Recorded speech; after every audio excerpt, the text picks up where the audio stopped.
रोज एक नई कहानी देखने के लिए चैनल को सब्सक्राइब करें और बेल आइकन दबाना ना भूलें। बरसात की रात में हाथों में हाथ थामे हुए नीरू अपने बॉयफ्रेंड दीपेश के साथ सड़क पर चल रही थी।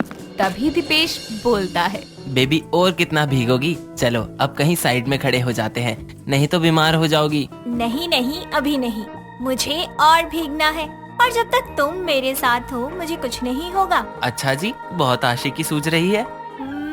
क्या मौसम है यार, लेकिन मुझे भूख लग रही है। इस ठंडे मौसम में अगर कुछ गर्मा गर्म क्रिस्पी सा मिल जाए ना तो बस बात बन जाए। चलो आज मैं तुम्हें कुरकुरे मोमोज खिलाता हूँ। पास में ही एक फेमस मोमोज वाला है जिसके कुरकुरे मोमोज बहुत फेमस हैं। तो चलो फिर, देरी कैसी। दीपेश और नीरू भीगते हुए कुरकुरे मोमोज वाले की शॉप पर जाते हैं, जहां पहुंचकर दीपेश जल्दी से 2 प्लेट कुरकुरे मोमोज ऑर्डर करता है। कुछ ही देर में मोमोज वाला 2 प्लेट गर्मा गर्म कुरकुरे मोमोज दीपेश को देता है, जिसके बाद दीपेश और नीरू बारिश का मजा लेते हुए कुरकुरे मोमोज खाते हैं। तभी नीरू बोलती है, ये मोमो कितना क्रंची है। अरे मजा आ गया इसे खा के। बाहर से क्रिस्पी अंदर से हॉट वाला कॉम्बिनेशन। मेरे तो ये फेवरेट है। जब भी मन करता है यहाँ खाने के लिए चलाता हूँ। थोड़ा थोड़ा KFC के चिकन वाला स्वाद भी आता है इसमें। क्योंकि वो भी ऐसा ही होता है ना, बाहर से क्रिस्पी अंदर से जूसी, है ना। इस बरसात के मौसम में इन कुरकुरे मोमोज ने तो आग लगा दी। चलो जल्दी से फिनिश कर लो मोमोज, फिर घर भी तो जाना है। 2 घंटे से बारिश के मजे ले रहे हैं हम। चलो चलो चलते हैं। नीरू और दीपेश दोनों फटाफट से कुरकुरे मोमोज खत्म करते हैं, जिसके बाद दीपेश नीरू को उसके घर ड्रॉप करता है। ऐसे ही वक्त गुजरता है। कुछ दिन बाद नीरू और दीपेश दोनों ही अपने रिश्ते के बारे में अपने अपने घर वालों को बताते हैं। दोनों के घर वाले अपने बच्चों की खुशी को समझते हुए रिश्ता पक्का कर देते हैं और कुछ महीनों के अंदर ही नीरू और दीपेश की शादी हो जाती है। ऐसे ही एक शाम दीपेश ऑफिस से जल्दी घर आता है और एक पार्सल नीरू को देते हुए कहता है, नीरू ये लो तुम्हारे लिए। ये क्या है दीपेश? देखो पार्सल ओपन करके तुमको खुद ब खुद पता चल जाएगा। अरे वाह, इसमें तो कुरकुरे मोमोज है। सच में मेरा बड़े दिनों से खाने का मन कर रहा था। नीरू इतना बोल ही रही थी कि तभी वहाँ पर उसकी सास रीना आकर कहती है, क्या बात है बहू रानी, ऐसा भी क्या ले आया दीपेश जो तू इतना खुश हो रही है? माँ जी, दीपेश जी कुरकुरे मोमोज लाए हैं। क्या कुरकुरे मोमोज? अरे बेटा एक ही चीज ले आता, लानी ही थी तो कुरकुरे और मोमोज दोनों लाने की क्या जरूरत थी? और बहू अगर तुझे कुरकुरे खाने थे तो तू मुझे बता देती, बगल की दुकान से मैं ले आती। अरे माँ जी, जैसा आप सोच रही हैं वैसा नहीं है। कुरकुरे और मोमोज अलग अलग नहीं है। मतलब बहू तू कहना क्या चाहती है? रुकिए माँ जी, आपको ऐसे समझ नहीं आएगा। आप बैठो, मैं परोस के लेकर आती हूँ, तब आपको पता चलेगा कि कुरकुरे मोमोज क्या है। इतना कहकर नीरू रसोई में जाती है और जल्दी से कुरकुरे मोमो फिर चटनी सर्व करके ले आती है, जिसे देखकर रीना कहती है, बहू रानी ना तो प्लेट में मोमोज है ना कुरकुरे, ये तू क्या उठा ले आई है? माँ जी, यही तो है कुरकुरे मोमोज। आप खा के देखिए, आपको सब समझ आ जाएगा। वाह बहू, ये तो बड़ा ही कुरकुरा है और ये तो वही मैदे का मोमोज है अंदर से, पर ये इतना कुरकुरा कैसे हो गया? माँ जी, कुरकुरा है तभी तो इसका नाम कुरकुरे मोमोज है। इसे ही कुरकुरे मोमोज कहते हैं। शादी से पहले दीपेश ने मुझे बहुत खिलाए थे। स्वाद तो सच में बहुत बढ़िया है नीरू, इसका मजा आ गया। अरे तुम दोनों क्या देख रहे हो, खा लो जल्दी से, ठंडे हो जाएंगे वरना। रीना की बात सुनकर नीरू और दीपेश भी रीना के साथ बैठकर कुरकुरे मोमोज खाने लगते हैं। ऐसे ही वक्त बीतता जाता है। अब रीना, दीपेश और नीरू तीनों को भी कुरकुरे मोमोज खाने का चस्का लग जाता है और उनके घर में आए दिन कुरकुरे मोमोज आने लगते हैं, जिसके चलते ऐसे ही एक दिन नीरू बैठे बैठे सोचती है, ये क्या हो रहा है? अगर मैं, दीपेश, माँ जी ऐसे ही ये कुरकुरे मोमोज खाते रहेंगे तो हमारी तो हेल्थ ही खराब हो जाएगी। नहीं नहीं, मुझे कुछ करना होगा। मुझे सबका ये कुरकुरे मोमोज खाने का बैलेंस करना पड़ेगा ताकि खाने से किसी को कोई नुकसान ना हो। ऐसे ही दिन गुजरते जाते हैं। एक रात जब दीपेश डिनर में सबके लिए मोमोज लेकर आता है तभी नीरू कहती है, आज कोई मोमोज नहीं खाएगा। पर क्यों बहू रानी, क्या हुआ? नहीं तो बस नहीं, मना किया ना, कोई मोमोज नहीं खाएगा तो मतलब नहीं खाएगा। माना कि मुझे पसंद है, यानी कि हम सबको पसंद है, लेकिन ऐसे रोज रोज खाना, हमारी हेल्थ का भी तो ख्याल रखना है। रहने दे बहू रानी, जब तेरा खुद का मन होता है तब तो तू बड़ा भर भर के प्लेट खा जाया करती थी, अब हमें रोक रही है। हाँ नीरू, शादी से पहले से खाते आ रहे हैं, अभी तक तो कुछ हुआ नहीं, ना आगे होगा। दीपेश, जो आज तक नहीं हुआ वो अब ना हो, इस बात की तुम क्या गारंटी लेते हो? देखो, मैं खाने से मना नहीं कर रही, बस ये कह रही हूँ कि लिमिट में खाओ ना। बस करो यार तुम भी, तुम्हें नहीं खाना तो मत खाओ, कम से कम मुझे और माँ जी को तो डिस्टर्ब मत करो, हमें खाने दो। पर बोल दिया ना बहू कि तू चुप रह, हमें खाने दे हमारे ये कुरकुरे मोमोज। रीना की बात सुनकर नीरू चुप हो जाती है और घर का बना सादा खाना खाने लगती है। तो वहीं रीना और दीपेश मजे से कुरकुरे मोमोज खाते हैं। ऐसे ही दिन गुजरते जाते हैं। नीरू दीपेश और रीना को बहुत समझाती है, पर दोनों में से कोई भी उसकी बात मानने को तैयार नहीं होता, जिस वजह से नीरू अब और भी ज्यादा परेशान हो चुकी थी। ऐसे ही एक सुबह जब दीपेश और रीना नाश्ते के लिए ब्रेकफास्ट टेबल पर आते हैं, तभी नीरू गर्मा गर्म कुरकुरे मोमोज लाकर उन दोनों को देती है और कहती है, माँ जी, दीपेश, आप दोनों को कुरकुरे मोमोज बहुत पसंद है ना? देखिए, मैं आपके लिए बना कर लाई हूँ, जी भर के खाइए, और बहुत सारे बना के रखे हैं मैंने। अरे वाह नीरू, आज तो दिल खुश कर दिया। हाँ बहू रानी, सुबह सुबह मोमोज खाकर तो शुभ हो गया दिन। अब देखना कैसे मैं आप दोनों का कुरकुरे मोमोज खाने का बुखार उतारती हूँ। ऐसे ही अब नीरू नाश्ते, लंच और डिनर तीनों टाइम रीना और दीपेश को कुरकुरे मोमोज खाने को देती है।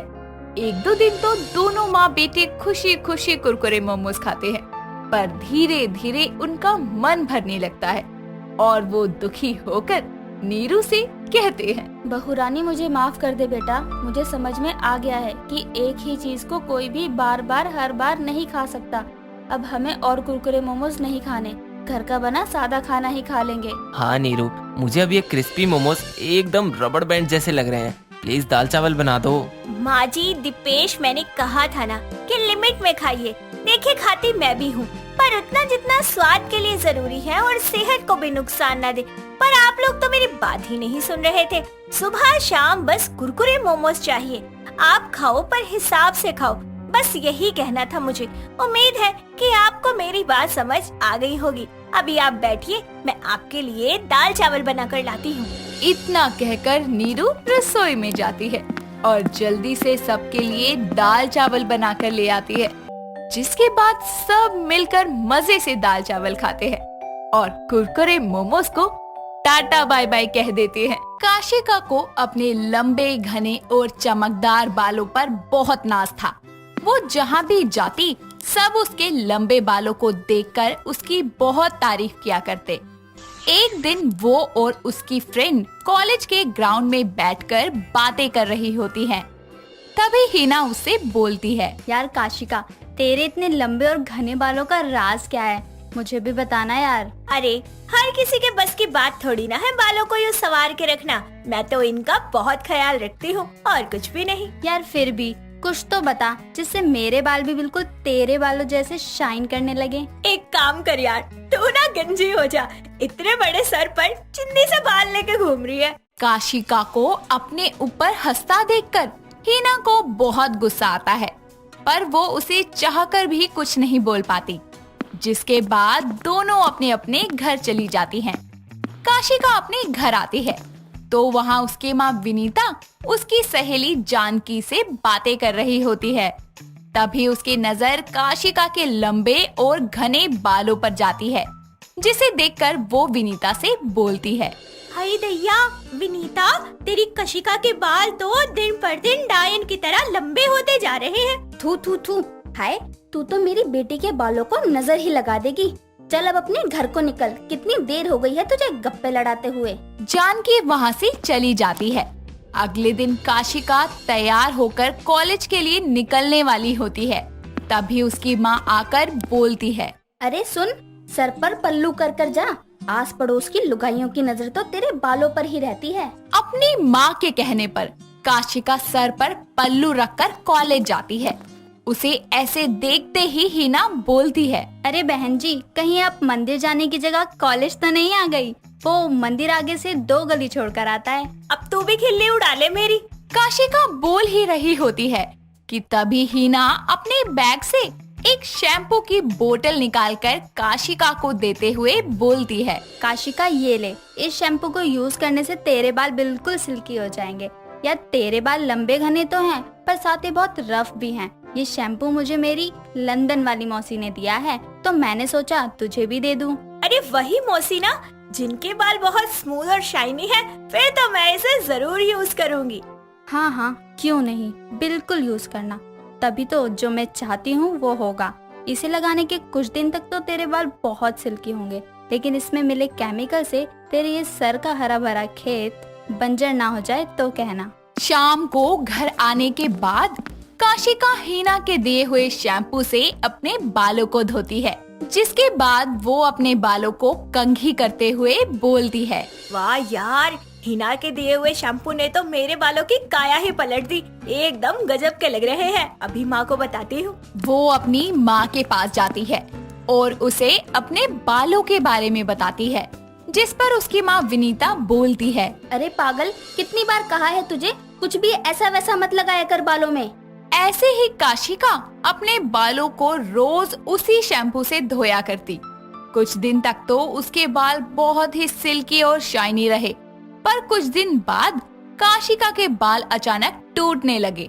और ऐसे ही एक दिन जब वो बालों को धोने के बाद उन्हें तौलिए से पोंछ रही थी, तो वो देखती है कि तौलिए के अंदर बहुत सारे बाल टूटकर चिपक गए हैं। ये देखकर वो बहुत डर जाती है और अपनी माँ को बुलाते हुए कहती है, माँ इधर आओ ना जल्दी, देखो। अरे आ रही हूँ, बोल कौन सा पहाड़ टूट गया ऐसा जो ऐसे चिल्ला रही है? अरे माँ, पहाड़ टूटता तो परवाही किसे थी, यहाँ तो मेरे प्यारे बाल टूट रहे हैं, मैं क्या करूँ? कितनी बार कहा है तुझे कि ऐसे तरह तरह के शैम्पू मत यूज किया कर, पर मेरी बात की तो कोई सुनवाई ही नहीं है। देख ले अब क्या हो गया। काशिका उस शैम्पू की बोतल को उठाकर गुस्से में बाहर फेंक देती है और ऐसे ही धीरे धीरे काशिका के घुटनों तक लहराने वाले बाल झड़ झड़ कर कमर तक रह जाते हैं।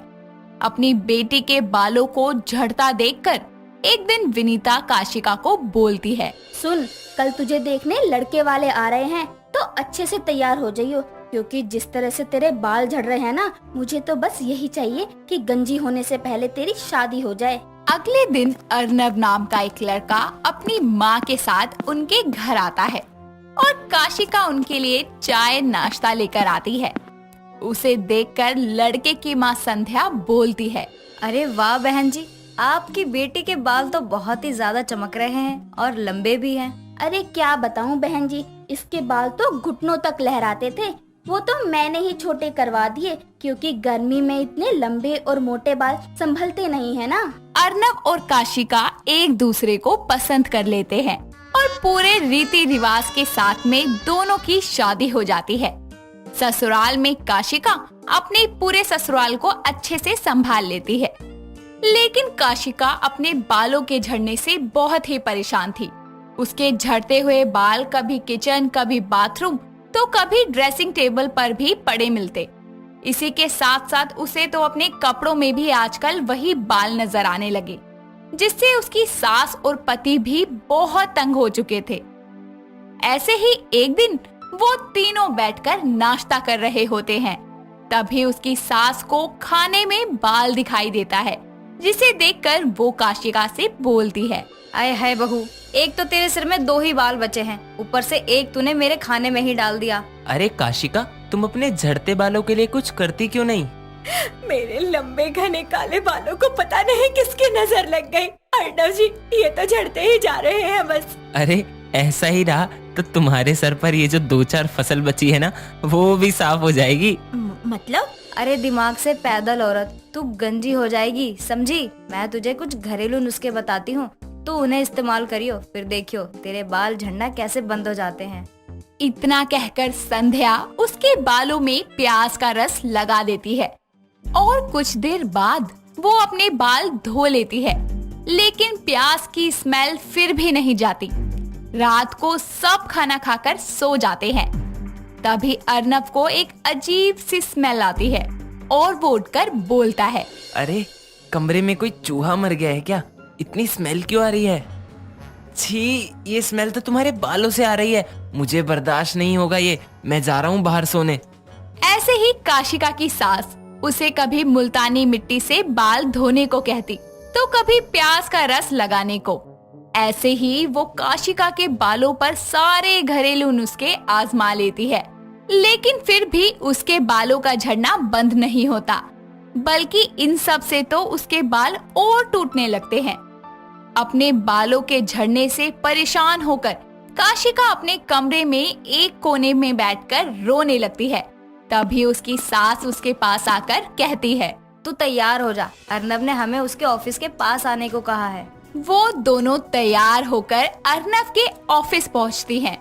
वहां से अर्नब उन्हें एक हेयर एक्सपर्ट के पास लेकर जाता है और वो काशिका की प्रॉब्लम को सुनकर उसके बालों को देखते हुए उसे एक हेयर ऑयल और शैम्पू देते हुए बोलता है, आपको इसका इस्तेमाल हफ्ते में सिर्फ 2 बार करना है और ध्यान रहे कि किसी भी केमिकल वाले प्रोडक्ट का यूज आप ना करें, क्योंकि केमिकल से ही हमारे बाल कमजोर होकर झड़ने लगते हैं। जी मैं इस बात का बिल्कुल ध्यान रखूंगी, बस मेरे बाल झड़ने बंद हो जाए। हाँ हाँ, अब सब ठीक हो जाएगा। तुम्हारे सर की फसल एक बार फिर से लहराने लगेगी।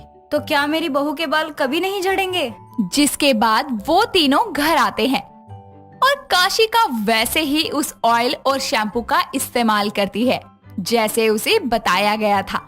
ऐसे ही समय बीतता जाता है और धीरे धीरे काशिका के बाल झड़ने बंद हो जाते हैं और उसके बाल पहले जैसे लंबे ना सही, लेकिन उसके बाल ना झड़ने के कारण घने जरूर हो जाते हैं। रिधि अपने कमरे में बैठकर टीवी देख रही होती है और टीवी पर मैगी का प्रचार देखकर वो खुद से बोलती है, क्या यार, बार बार मेरे सामने ये मैगी क्यों आ जाती है? इसे देखते ही मेरी चटोरी जुबान मुझसे मैगी मांगने लगती है। रिधि जल्दी से किचन में जाती है और अपने लिए 2 पैकेट मैगी बनाकर हॉल में बैठकर आराम से खाने लगती है।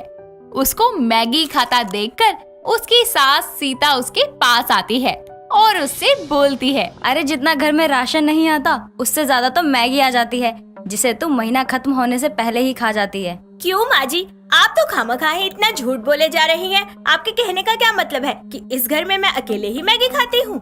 अकेले नहीं खाती, लेकिन खाती तो सबसे ज्यादा है ना। सबसे ज्यादा मैं नहीं, बल्कि आपका बेटा निशांत खाता है। अरे आज मैंने 2 दिन बाद मैगी खाई है और निशांत जी वो तो रोज ही खाते हैं। अरे तुझसे तो मुंह लगाना ही बेकार है। जाकर मेरे लिए अब मैगी बना दे, बहुत दिन हो गए मैगी खाए हुए। आपको भी मैगी खाना पसंद है ना? या फिर मैं खाती हूँ इसलिए आप भी मैगी खाती हैं? अरे मुंह बंद कर, समझी? तेरे यहाँ आने से पहले मैं मैगी खा रही हूँ, उल्टा यहाँ आकर तूने मैगी खानी शुरू की है। जा रही हूँ मैं अपनी मैगी खत्म करके। इतना बोलकर रिधि अपनी मैगी खत्म करके फिर से किचन में जाती है और अपनी सास और अपने लिए फिर से मैगी बना कर लाती है। उसको फिर से मैगी खाता देखकर सीता उससे बोलती है, क्यों री करम जली, अभी तो तूने मैगी खाई थी और फिर से लेकर बैठ गई। हाँ मुझे पता है, क्योंकि आप तो मुझे मैगी देती नहीं बल्कि मुझे चिढ़ा चिढ़ा कर खाती, इसीलिए मैंने थोड़ी सी अपने लिए बना ली। नास पीटी, तेरा बस चले ना तो मैगी बनने वाली फैक्ट्री में जाकर वहाँ की मैगी को भी एक ही दिन में चट कर जाएगी। माँ जी अपनी तरह ना मुझे हफ्सी मत समझो। मेरा और निशांत का पेट तो मैगी से भर जाता है, लेकिन आपका नहीं भरता। इसीलिए जल्दी बताइए कि रात के खाने में क्या बनाऊं? करम जली, मैं तेरी सास हूँ, थोड़ा इज्जत से बात करना सीख जा। और हाँ, खाने में वो बनाना जो मुझे पसंद है। अपनी बहू को ऑर्डर देकर सीता मैगी लेकर अपने रूम में जाती है और मैगी खाने लगती है। रिधि भी अपनी मैगी खत्म करके खाना बनाने लग जाती है। रात को निशांत ऑफिस से घर आता है, जिसके बाद वो फ्रेश होकर खाना खाने के लिए बैठ जाता है और खाते हुए रिधि से बोलता है, रिधि आज तुम्हारा फास्ट है क्या? आज मेरा किस चीज का फास्ट होगा? आज कुछ है नहीं ना? मैंने तो इसीलिए पूछा क्योंकि आज तुम खाने के लिए नहीं बैठी। अरे खाना किस पेट में खाएगी, शाम से मैगी ही ठूस रही है। अब जगह थोड़ी ना होगी तेरे पेट में जो तू खाना खा पाए। माँ जी आप तो ऐसे बोल रही हैं जैसे मैंने अकेले ही मैगी खाई थी, आपने तो खाई ही नहीं। चुप करो आप दोनों, जब देखो बच्चों की तरह लड़ना शुरू कर देती हो। थोड़ी खाई हो या ज्यादा, आप दोनों ने खा ली ना मैगी। हाँ तो अब मेरी बारी है, अब मैं खाऊंगा। तो रिधि मेरे लिए मैगी बना कर ले आना। अरे मैगी होगी तब तो तुझे देगी ना, सारी मैगी तो खुद ही खा गई। आप दोनों ने मिलकर सारी मैगी खत्म कर दी।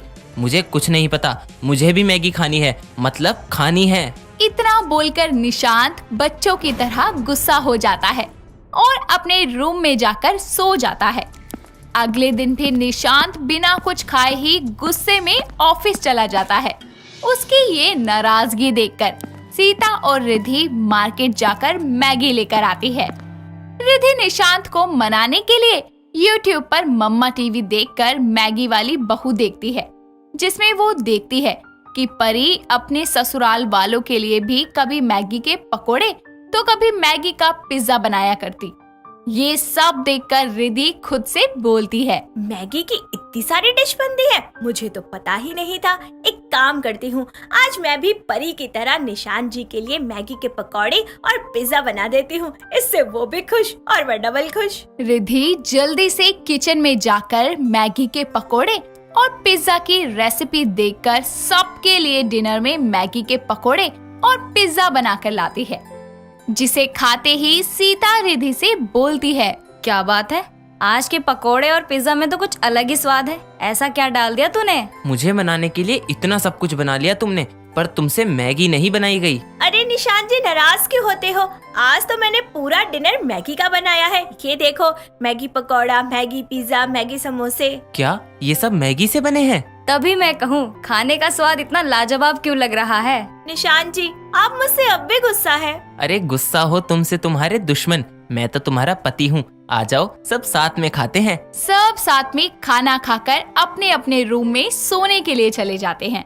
और रिधि किचन में जाकर थोड़ी मैगी अपने लिए और बनाती है, जिसके बाद में रूम में जाकर वो निशांत से बोलती है, निशांत जी ये देखिए, मैं हमारे लिए मैगी बना कर लाई हूँ, चलिए मूवी देखते हैं और मैगी खाते हैं। ये बोलकर दोनों मूवी देखते हुए मैगी खाने लगते हैं, जहाँ निशांत पूरे ध्यान से टीवी देखते हुए थोड़ी थोड़ी मैगी खा रहा था।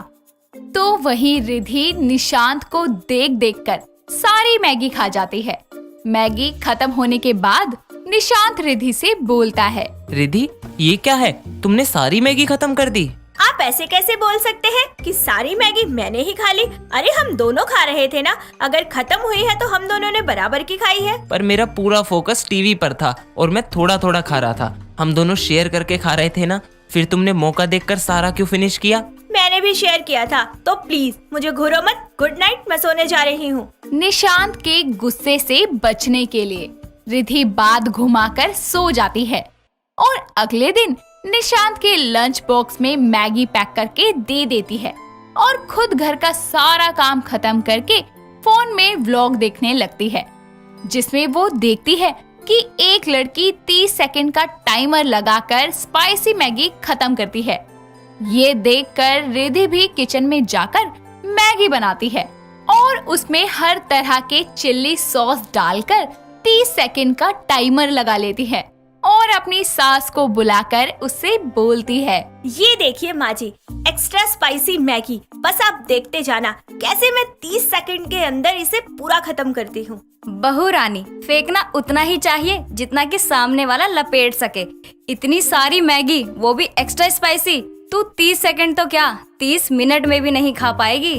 आपको ये सब मजाक लग रहा है? यही सोच रही है ना आप कि मैं ये चैलेंज पूरा नहीं कर सकती?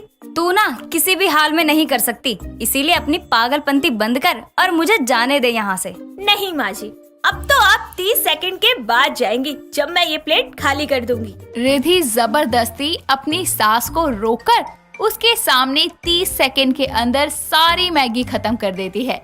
ये सब देखकर सीता भी हैरान हो जाती है, पर इतना स्पाइसी खाकर रिधि का मुंह जलने लगता है। सीता अपनी बहू की बुरी हालत देखकर उसके लिए जल्दी से किचन से पानी लाती है और इसी के साथ कुछ मिठाइयाँ भी लाकर उसे देती है, जिसे खाकर रिधि का मुंह थोड़ा ठीक हो जाता है।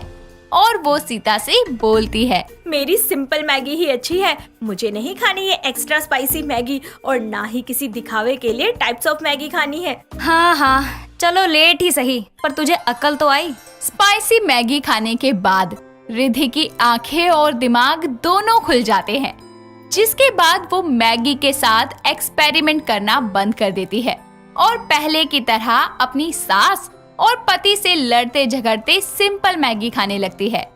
दोस्तों, अगर आपको ये कहानी पसंद आई तो इसे लाइक करें, शेयर करें और कमेंट करके बताएं कि कहानी में आपको सबसे अच्छा क्या लगा।